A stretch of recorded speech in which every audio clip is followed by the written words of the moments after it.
हे दोस्तों, मैं अभिजीत फिर हाजिर हूँ किताब प्रेमी की दुनिया पर। दोस्तों, आज मैं जिस किताब के बारे में आपसे चर्चा करने जा रहा हूँ उसका नाम है विश्व वृक्ष, और जिसे बंकिम चंद्र चट्टोपाध्याय ने लिखा है। ये कहानी बहुत ही एक ख़ास कहानी है, और बंकिम चंद्र चट्टोपाध्याय जो उपन्यासकार है या निबंधकार है, उनका नाम आपने ज़रूर सुना होगा, जिन्होंने जन गण मन की रचना की है, जिन्होंने आनंदमठ, देवी चौधरानी, मृणालिनी या कपाल कुंडला जैसी बहुत प्रसिद्ध उपन्यासकार के लेखक हैं। उन्होंने विश्ववृक्ष की रचना की है। तो दोस्तों, चलिए शुरू करते हैं।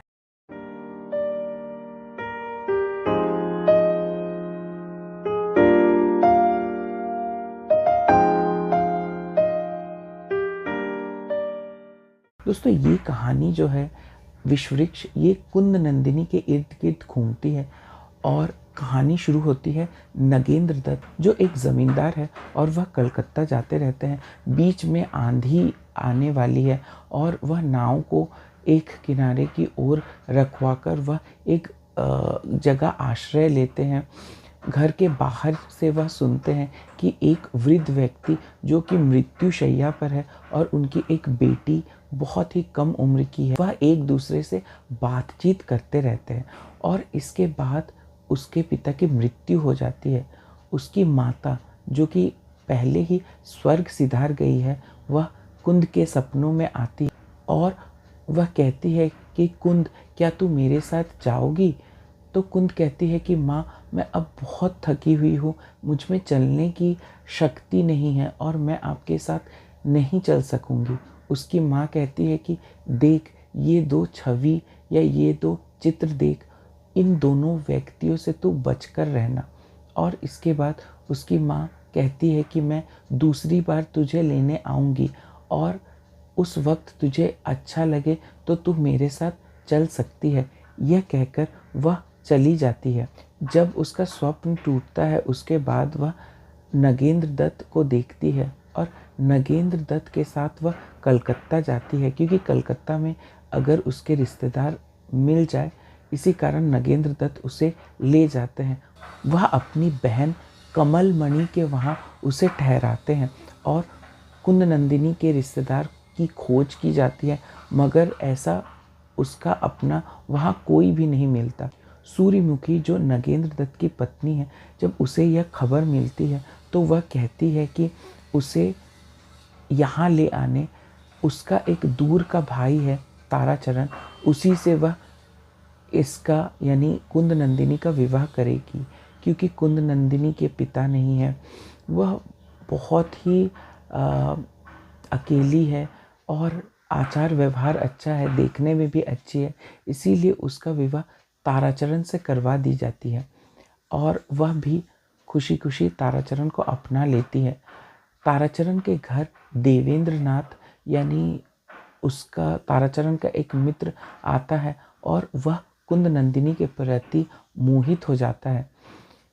दुर्भाग्यवश ताराचरण की मृत्यु हो जाती है और कुंद नंदिनी फिर से नगेंद्र दत्त के घर आ जाती है। नगेंद्र जो है वह कुंद नंदिनी को चाहने लगता है और कुंद भी नगेंद्र को चाहने लगती है। सूर्यमुखी को लगता है कि अब नगेंद्र उससे उतना प्यार नहीं करता, और इसी बीच जो देवेंद्र है वह एक स्त्री का स्वांग रचकर यानी वैष्णवी हरिदासी का स्वांग रचकर उस घर में आता है और वह कुंद को अपने घर ले जाने की भरपूर चेष्टा करता है, मगर वह अपनी इस कोशिश में निष्फल होता है और कुंद उसके घर नहीं जाती। नगेंद्र की पत्नी जो है, उसे संदेह होता है कि यह कोई स्त्री है या पुरुष।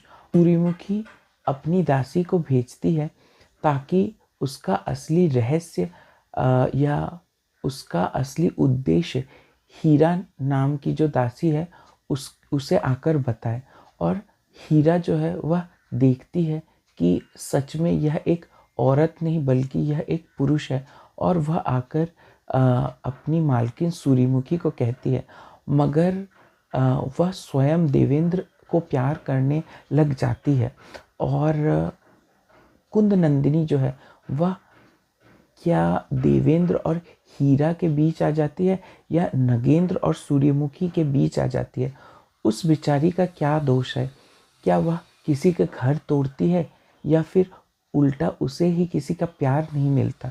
यह कहानी उस समय की है जब बहु विवाह की प्रथा थी, यानी एक से ज़्यादा विवाह की जा सकती थी, तथा हाल ही में उस समय विधवा पुनर्विवाह की जो आइन है, जो कानून है, वह पारित हुई थी, जिसे ईश्वर चंद्र विद्यासागर ने यह कानून पारित करवाया था। और इससे पहले आपको पता है कि सती प्रथा, जो राजा राम मोहन राय ने सती प्रथा का उन्मूलन कराया था।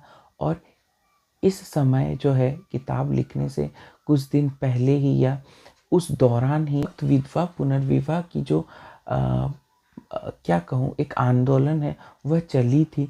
तो कुछ लोग कहते हैं कि बंकिम चंद्र चट्टोपाध्याय ने विधवा पुनर्विवाह को अस्वीकृति दी थी या समाज उसे नहीं मान रही थी, या उन्होंने इस कहानी के माध्यम से दिखाया है। तो कुछ लोग कहते हैं कि उनकी छोटी बेटी ने अपने ससुराल में आत्महत्या कर ली थी, इसी कारण उन्होंने इस कहानी में भी कुछ वैसी ही चीज़ दिखानी चाहिए, इसीलिए उन्होंने विष वृक्ष लिखा था। तो कारण जो कुछ भी हो, मगर इस कहानी का जो रेफरेंस है वो शरत चंद्र चट्टोपाध्याय ने भी अपनी कई किताबों में दिया है। या फिर आप जब रविन्द्रनाथ टैगोर की चोखेर वाली पढ़ते हैं तो विनोदिनी उस समय विष वृक्ष किताब को पढ़ती है। तो ये किताब इसीलिए बहुत ज़्यादा ख़ास हो जाती है कि दूसरे जो लेखक हैं उन्होंने भी इस किताब को बहुत ज़्यादा अहमियत दी थी। और बंकिम चंद्र चट्टोपाध्याय ने ये बात भी बताई कि अगर आप विष वृक्ष रोपेंगे तो आप जिसके लिए रोप रहे हैं उसके फल को दूसरों को खिलाने के लिए कभी न कभी आपको भी उस फल को स्वयं खाना पड़ेगा। इसीलिए बेहतर होगा कि आप दूसरे किसी के लिए विष वृक्ष न रोपें।